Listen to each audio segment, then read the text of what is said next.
మెచ్చిన నచ్చిన నాయకుడు. తుంగతుర్తి నియోజకవర్గంలో అన్ని వేళలో ఇక్కడున్న ప్రజానికానికి అన్ని రకాలుగా అందుబాటులో ఉన్న వ్యక్తి అయిన తుంగతుర్తి శాసనసభ్యులైన మందుల సామ్యాల్ గారితో ఉన్నాము.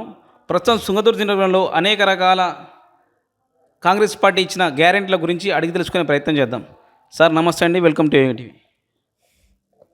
ఏటీవీకి సార్, మా ఏటీవీ తరపున మీ యొక్క తుంగతుర్తి నియోజకవర్గ పరిధిల తరపున మీరు శాసనసభ్యులు ఎన్నికైనందుకు మీకు మొదటగా శుభాకాంక్షలు తెలియజేస్తున్నాము. ఏటీవీకి నా తరపున, నా తుంగతుర్తి ప్రజల తరపున నూతన సంవత్సరం మరియు సంక్రాంతి శుభాకాంక్షలు తెలియజేస్తా ఉన్నాను. ఈ టీవీ మీడియా అనేది ప్రజల కోసం జీవించాల్సిన అవసరం ఉంటుంది. మీ శక్తి కొల మీరు ప్రయత్నం చేస్తామని మిమ్మల్ని కూడా అభినందిస్తా ఉన్నాను. నేను పోయిన నెల 28వ తారీఖు నాడు గౌరవ ముఖ్యమంత్రి వర్యులు రేవంత్ రెడ్డి గారు వారి ఆదేశానుసారం సోనియా గాంధీ గారు సెప్టెంబర్ 17 తారీఖు నాడు హైదరాబాద్ బహిరంగ సభలో జరిగిన ఆ సభలో 6 గ్యారెంటీలు ప్రకటించడం జరిగింది తెలంగాణ ప్రజల కోసం. ఆ గ్యారెంటీలు ఎందుకు ప్రకటించాల్సి వచ్చిందంటే, నేను ఇచ్చిన తెలంగాణ ఎక్కడ బాయే, తెలంగాణలో ఉన్న ప్రభుత్వం తెలంగాణ ప్రజానీకాన్ని లూటి చేసింది, దోసుక తిన్నారు, అరాచకం చేస్తూ ఉన్నారు. కనుక ఆశించి ప్రత్యేక తెలంగాణ ఇస్తే వీళ్ళు చేసిన విపరీతమైన దోపిడీకి శరమగీతం పాడాలని సోనియా గాంధీ గారు తెలంగాణ ప్రజానీకానికి 6 గ్యారెంటీలు ప్రకటించడం జరిగింది. మొదటి గ్యారెంటీ, మహాలక్ష్మి పేరు మీద మహిళలకు ఉచిత బస్సు ప్రయాణ సౌకర్యం కల్పించడం జరిగింది. ఇలా దాదాపు 6 కోట్ల మంది ప్రజానికం, మహిళా సోదరిమణులు ఈ బస్సు సౌకర్యాన్ని పొంది చాలా సంతోషపడతా ఉన్నారు. మహిళలను ఇంతకుముందు గత ప్రభుత్వాలు పలకరించిన పాపాన పోలే, మా కోసం మాట్లాడిన దిక్కులేదు. కానీ ఈనాడు కాంగ్రెస్ ప్రభుత్వం సోనియా గాంధీ ఇచ్చిన ఆ గ్యారంటీని తప్పకుండా గ్యారంటీ చేసి ఇలా మాకు ఈ సౌకర్యం కల్పించేందుకు వాళ్ళు కూడా చాలా సంతోషంగా ఉన్నారు. అన్ని గ్యారంటీలు కూడా ప్రజలకు ఇంటి దగ్గర పోతూ ఉంది. అందుకే దాని పేరు కూడా ప్రజాపాలన అని నామకరణం చేయడం జరిగింది. ఆ నామకరణలే ఇవాళ తెలంగాణ ప్రజానికం తెలంగాణ ప్రత్యేక రాష్ట్రంగా ఏర్పడ్డ నాడు కంటే 3 తారీఖు నాడు కాంగ్రెస్ పార్టీ గెలిచినందుకు తెలంగాణ ప్రజానికం మొత్తం పండుగలు చేసుకున్నారు. ఈ నియంతృత్వ పాలన పోయింది, ఈ దోపిడి పోయింది, ఈ ఇసుక మాఫియాలు పోయినరు, ఈ భూమాఫియాలు పోయినరు. కనుక కింది నుంచి మీ దాకా దాచుకొని ప్రజలు లూటి చేయడం జరిగింది. అందుకోసమనే ఈ 6 గ్యారెంటీలు 2 లక్షల రైతులకు రుణమాఫీ, రైతు భరోసా, పెన్షన్లు, 200 యూనిట్ల వరకు ఉచిత కరెంటు, ఇందిరమ్మ ఇండ్లు, ఉద్యమకారులకు 250 గజాలు ఇచ్చి ఇండ్లు కట్టించే కార్యక్రమం. ఇవన్నీ కూడా బ్రహ్మాండమైన ప్రజల జీవితాలకు ఏది అవసరం ఉంటుందో ప్రజల జీవితాల నుంచి వచ్చినాయి. కాబట్టి ఇలా గవర్నమెంటు పక్క రేవంత్ రెడ్డి గారి నాయకత్వంలో 100 రోజుల గ్యారెంటీ చేస్తానని చెప్పి తప్పకుండా చేస్తారు. వాళ్ళు 2 గ్యారెంటీలు ఇలా మనకు అమలై ఉన్నాయి. సార్, ఇప్పుడు సంక్రాంతి సీజన్లో ఇంకా 2 ఇంప్లిమెంట్ చేస్తుంటారు, 2 పథకాలు. అవి ఏం చేస్తారు సార్? అది ప్రభుత్వం అనేది గోప్యంగా కూడా ఉంటుంది, ఆగమాగం ఉండదు. అది మనం ప్రకటించినట్టు చూద్దాం. సార్, అదేవిధంగా మీరు తుంగతుర్తి నియోజకవర్గంలో పొల్లు పొల్లు పొట్టు పొట్టు అన్నదానికంటే మీరు ఉంచిన మెజారిటీ కంటే అత్యధిక మెజారిటీతో గెలిచారు. దీన్ని మీరు ఏ విధంగా స్వీకరిస్తున్నారు? ఇది ప్రజా చైతన్యం. పోయిన ప్రభుత్వం మీద వ్యతిరేకత, మందుల సామెల్ కాంగ్రెస్ పార్టీ ఎప్పుడైతే కాంగ్రెస్ పార్టీ టికెట్ ఇచ్చిందో ముందుగా నాకు టికెట్ ఇచ్చిన కాంగ్రెస్ పార్టీకి చేతులెత్తి నమస్కరిస్తా ఉన్నాను. నేను ఈ ప్రాంత బిడ్డను, ఈ ప్రాంతంలో పుట్టినవాడిని. 22 సంవత్సరాలుగా ప్రతి ఊరు ప్రతి పల్లె నేను నడవని రోడ్డు లేదు, నేను తిరిగిన ఊరు లేదు. ప్రతి ఊర్లో నా చెమట సుక్క ఉంది, ప్రతి ఊర్లో నా కష్టం ఉంది. కనుక కాంగ్రెస్ పార్టీతో పాటు నా మీద అభిమానం కూడా ఉండి అన్నీ కలిసి వచ్చి వారి వ్యతిరేకత, కాంగ్రెస్ పార్టీ బలం, నా అభిమానం అన్నీ కలిసి ఇవాళ అర్ధ సెంచరీ దాటి నాకు మెజార్టీ ఇచ్చారు. అందుకే తుంగతుర్తి ప్రజానికానికి నేను శిరస్సు ఉంచి నమస్కరిస్తూ ఉన్నాను. దీన్ని ఆస్వాదించిన గౌరవ ముఖ్యమంత్రి వర్యుడు రేవంత్ రెడ్డి గారు నిండు శాసనసభలో 50,000 నగదు లేని మందుల సామ్యాలు 52,000 మెజార్టీతో గెలిచి అసెంబ్లీలో అడుగుపెట్టించింది కాంగ్రెస్ పార్టీ అని నా కోసం మాట్లాడినందుకు నేను చాలా గర్వపడుతున్నా. వారికి అభినందన తెలియజేస్తూ ఉన్నాను. నేను సార్, ఈ మాలిపురం విలేజ్లో దళిత బంధువులు అనేక రకాల ఇబ్బందులు నేను ఇక్కడ కంప్లైంట్ చేస్తున్నారు మీ దగ్గరకు చాలా వరకు. సార్, అందులో దాన్ని ఏ విధంగా మీరు చర్యలు తీసుకుంటారు దానిపై? దళిత బంధును ఆగం చేసినారు, పేదలను ఇట్లా మనుగొట్టినారు, బ్రోకర్లు జమ అయినరు. దాని ప్రకారమే నిన్న ఎంఆర్ఓకు నేను చెప్పడం జరిగింది. దళిత బంధు బాధితుల ఫిర్యాదుల బాక్స్ అనేది ఒకటి పెట్టండి. ఆ బాక్సులో అన్నీ వేసిపోతారు. ఎన్ని ఫిర్యాదులు ఏ విధంగా వస్తాయో అప్పుడు చూసిన తర్వాత దాని మీద చర్య తీసుకుంటామని కూడా చెప్పడం జరిగింది. సార్, ఇప్పుడు ఇందిరమ్మ ఇల్లు అని పెడతారు కదా సార్, చాలా వరకు ఇక్కడ కేసీఆర్ గవర్నమెంట్లో రేషన్ కార్డులు అనేది ఎవరికి రాలేదు. ఇప్పుడు టీఆర్ఎస్ ప్రభుత్వం, మన కాంగ్రెస్ ప్రభుత్వం రాగానే రేషన్ కార్డులు ఇస్తారని చెప్పారు. అంటే రేషన్ కార్డు ఉన్న వాళ్ళకే ఇందిరమ్మ ఇల్లు ఇస్తారా, లేకపోతే మామూలుగా ఆధార్ కార్డులు ఉండి ఇల్లు లేని వాళ్ళ ప్రజలందరికీ రేషన్ ఇల్లు ఇస్తారు? కూడా డిజిటలైజ్ అవుతుంది, కంప్యూటరైజ్ అవుతుంది.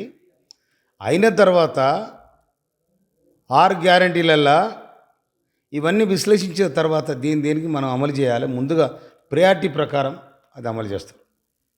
సార్, అదేవిధంగా మన నియోజకవర్గంలో ఇసుక మాఫీ అనేది మొన్నటిదాకా నడిచిందన్నారు. ఇప్పటివరకు ఇప్పుడు అది మన గవర్నమెంట్ చేతికి వచ్చిందా, లేకపోతే ఇంకా దళారుల చేతుల్లో ఉందా?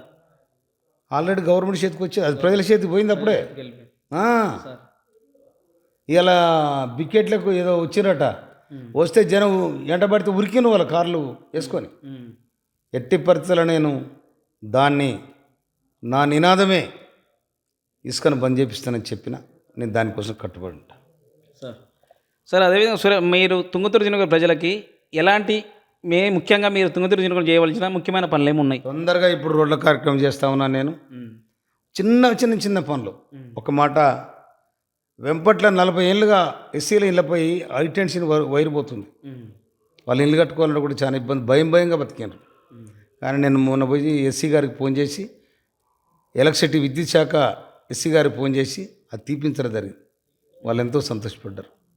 జాజిరెడ్డి గూడెంలో రోడ్ సైడ్లో 8 ఎకరాల భూమి దళితుల మునిగిపోయింది బురదల. కానీ అంతా సాఫ్ చేసి అలా వాళ్ళకు చేతికి ఇచ్చడం జరిగింది. కనుక ఇలాంటి పనులు చాలా చేస్తాను నేను.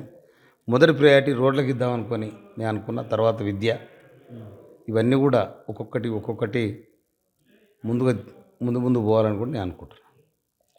సార్, తుంగతుర్తి నియోజకవర్గంలో అనేక రకాల సంక్షేమ పథకాలు అయితే 6 గ్యారెంటీలు అయితే ఉన్నాయి కదా, ఇవి నిష్పక్షపాతంగా అన్ని రకాల ప్రజలకి అందుబాటులో ఉంటాయా, లేకపోతే బీఆర్ఎస్ ప్రభుత్వంలో చేసినట్టుగా కొన్ని రకాల అవినీతి ఏమన్నా అవకతవకలు జరిగే అవకాశం ఉందా? ఎట్టి పరిస్థితులలో అది జరగదు. ఇక్కడ నా పార్టీ వాడు నీ పార్టీ వాడు లేదు. ప్రభుత్వం, మన రేవంత్ రెడ్డి గారు ఈ రాష్ట్రానికి ముఖ్యమంత్రి, నేను ఈ నియోజకవర్గానికి ఎమ్మెల్యే. ఓటు వేసినోనికి ఎమ్మెల్యేనే, ఓటు వేయనోనికి ఎమ్మెల్యేనే. అవునా? నిరుపేదలైన వాళ్ళందరూ కూడా అవకాశం దక్కే కార్యక్రమం చేస్తాను నేను. ఆలీలనే తేడా లేదు. ఎందుకంటే రాజకీయాల్లో ఓటమి గెలుపు సహజం. జనం ఓట్లు వేస్తారు, మర్చిపోతారు. అటువంటిప్పుడు జనాన్ని గుర్తుపెట్టుకునే నాయకుడు. నేను తప్పకుండా వాళ్ళని గుర్తుపెట్టుకుంటా. వాళ్ళను ప్రభుత్వం ఇచ్చిన ఆదేశం ప్రకారం ఏ రూల్స్ అండ్ రెగ్యులేషన్స్ ఇస్తో దాని ప్రకారం నేను తప్పకుండా అందరికీ సాయం చేస్తాను నేను. అట్లేం లేదు. సార్ తుంగతుర్తి నియోజకవర్గంలో ఏమన్నా తాగునీటి సమస్యలు ఇంకెక్కడ ఉన్నాయండి ఇప్పటివరకు? మిషన్ భగీరథ కొన్ని దిక్కుల ప్రాబ్లం అయింది, అది కూడా క్లియర్ చేస్తాను. ఉద్యమకారులపై పెట్టిన అనేక రకాల కేసులలో మీరు జైలుకు పోయిన వ్యక్తి. తెలంగాణ ఉద్యమంలో తెలంగాణ ఉద్యమకారులందరి మీద పెట్టిన కేసులు ఎత్తేస్తారని చెప్పారు కదా, అవి ఎంతవరకు అమలైనాయి అంటారు? నేను ఉద్యమం 18 సార్లు నేను పోలీస్ స్టేషన్లో పోయినా. 2 దిక్కులేమో కేసు అయినట్టుంది, అవి కూడా తీసేసిండ్రు. 18 సార్లు పోలీస్ స్టేషన్ పోయినా. ఈ రచ్చబండ కానీ రకరకాల దాంట్లో బండి ఎవరు చేసిండ్రు, ఇన్ని కూడా చేసినా కూడా నా మీద బలమైన కేసు కూడా ఎక్కడ కాలే. ఇక నేను ఎన్నెన్నో కేసులు ఉన్నాయని ఎన్నడూ ఎవరు మాట్లాడారు, ఆయన్ని పట్టించుకోవాల్సుకోలే. ప్రభుత్వం వచ్చినాక అన్నీ తీసేసింది. నా మీద కూడా ఏం కేసులు లేవు. అంటే ఉద్యమకారుల పెట్టిన మీద ఉన్న కేసులు మొత్తం అన్ని మాఫీ చేశారు. ఇంకోటి మాట, కాంగ్రెస్ పార్టీ ఇలా 10 ఏళ్ళుగా 14 ఏళ్ళు తనతో ఉద్యమం నడిపిన తెలంగాణ ఉద్యమకారులను గత ప్రభుత్వం గుర్తించలేదు. వాళ్ళు సచ్చినా, వాళ్ళు బతికినా వాళ్ళ కుటుంబాన్ని కూడా కాని దిక్కులేదు. కానీ ఈనాడు గౌరవ ముఖ్యమంత్రి వర్యులు రేవంత్ రెడ్డి గారు తెలంగాణ ఉద్యమకారులకు పోలీస్ స్టేషన్ల కేసైన, పోలీస్ స్టేషన్ల పేరున్న దానికో విధి విధానాలు తయారు చేసి ఉద్యమకారులందరికీ కూడా, దానికి అర్హత ఉన్న ఉద్యమకారులందరికీ కూడా 250 గజాల జాగా ఇచ్చి ఇల్లు కట్టియాలని కూడా ఈ 6 గ్యారెంటీలో ఒకటి. అది రేవంత్ రెడ్డి గారి సంకల్పం, మన ముఖ్యమంత్రి గారి సంకల్పం. అది కాంగ్రెస్ పార్టీ ఇలా ఉద్యమకారులకు గుర్తించిన విధానం. అంత గొప్ప విధానం వాళ్ళు చేయలేకపోయింది. అందుకని ప్రభుత్వం, ప్రజలు తిరుగుబాటు చేసి, తిరుగుబాటులో ఉన్న పామోదులు మాయ అనుకున్నారు, చాలా మాయ అనుకున్నారు. కానీ ప్రగతి భవన్ మీది కాదు, అది ప్రజాస్వామ్యాన్ని, ప్రజలది. ఎప్పుడో ఒకనాడు పోవాల్సి వచ్చిందని రావాలని అనుకోవాలి ఎవడైనా, కానీ అనుకోకుండా వెళ్ళిపోయినారు. దట్ ఈజ్ రాజ్యాంగం, దట్ ఈజ్ కాన్స్టిట్యూషన్. ఆ కాన్స్టిట్యూషన్కు అంత బలం ఉంది, రాజ్యాంగానికి అంత బలం ఉంది. మనిషికి మాట్లాడే హక్కు ఇవ్వలేదు, మనిషికి జీవించే హక్కు ఇవ్వలేదు. అందుకే ఇవాళ ప్రజారాజ్యం వచ్చింది కాబట్టి ఇవాళ కేసీఆర్ ఉన్న ప్రగతి భవన్, లాల్ బహదూర్ స్టేడియంలో గౌరవ ముఖ్యమంత్రి వర్యులు రేవంత్ రెడ్డి గారు ప్రమాణ స్వీకారం చేస్తుంటే ప్రగతి భవనం ముందున్న గేట్లు అయ్యంతలయ్యే నడిచి వెళ్ళిపోయినాయి. అవి వెళ్ళిపోతే జనం లోపలికి వెళ్ళిపోయారు. అది కాంగ్రెస్ పార్టీ, అది ప్రజాస్వామ్యానికి ఇచ్చిన విలువ, ప్రజలు కోరుకున్న ప్రజాస్వామ్యం అది. అందుకోసమనే రేవంత్ రెడ్డి గారి నాయకత్వంలో బ్రహ్మాండమైన ప్రగతిని సాధించి ఇవాళ రేవంత్ రెడ్డి గారు ఒక మాట చెప్పారు, ఉద్యోగస్తులు ఎవరైనా, ప్రభుత్వ ఉద్యోగస్తులు ఎవరైనా అటెండర్ని మొదలుపెట్టుకుంటే ఐఏఎస్ ఆఫీసర్ దాకా మీరు ఎక్కడుంటారో మీ పిల్లలు అక్కనే చదవాలి, ప్రభుత్వ స్కూళ్ళలో చదవాలని చెప్పిండ్రు. అదేవిధంగా ప్రతి గ్రామ పంచాయతీకి పాఠశాల ఉండాలని చెప్పిండు. ప్రైవేటు యూనివర్సిటీలో కేసీఆర్, మాజీ ముఖ్యమంత్రి కేసీఆర్ గారు ముఖ్యమంత్రి ఉన్ననాడు రకరకాల ప్రలోభాలు చేసుకొని యూనివర్సిటీలకు, అడ్రస్ లేని కాలేజీలకు యూనివర్సిటీని నామకరణం చేసి ఆర్డర్స్ ఇచ్చారు. ఆ యూనివర్సిటీలలో రిజర్వేషన్ లేకుండా చేశారు. కానీ అలా గౌరవ ముఖ్యమంత్రి రేవంత్ రెడ్డి గారు ఏం చెప్పినారు, ఖచ్చితంగా ఎస్సీ ఎస్టీ బీసీ ఏ విధంగా రిజర్వేషన్ ఉండాలో ఆ విధంగా ఉండాలి, లేని పక్షంలోనే ప్రత్యేక చట్టం చేసి కూడా చేస్తానని చెప్పిండు. ఇంకోటి, ఇలా మెగా డిఎస్సి చేస్తానని ప్రకటించిన ఘనత ఒక్క రేవంత్ రెడ్డి గారికి, తెలంగాణ కాంగ్రెస్ ప్రభుత్వానికి దక్కింది. అది తప్పకుండా 7,000 పోస్టులు వేస్తారని కూడా చెప్పడం జరిగింది. అది సాధ్యమైంది. అది ప్రజలకు విద్యను అందించే ఒక గొప్ప అవకాశం కూడా నేను భావిస్తా ఉన్నాను. అట్లా సార్, కేసీఆర్ గారికి మీకు చాలా దగ్గర అన్నదమ్ములు లెక్క ఉన్నారు. మీరు మరి ఇన్ని రోజులు అంతా కేసీఆర్ గారు మిమ్మల్ని ఎందుకు గుర్తించలేదంటున్నారు? నేను ఇప్పుడు వాళ్ళని గుర్తిస్తలేను. అప్పుడు నన్ను గుర్తించబోతే ఇప్పుడు నేను గుర్తిస్తలేను. అంతే కదా. అప్పుడు నన్ను గుర్తిస్తలేదు, ఇప్పుడు నేను గుర్తిస్తలేదు, అయిపోయాయి బదులు అంతే కదా. సార్ ఓకే అండి, థ్యాంక్ యూ. చూసిన మరిన్ని అప్డేట్స్ కోసం ఏఐటీ. Thank you.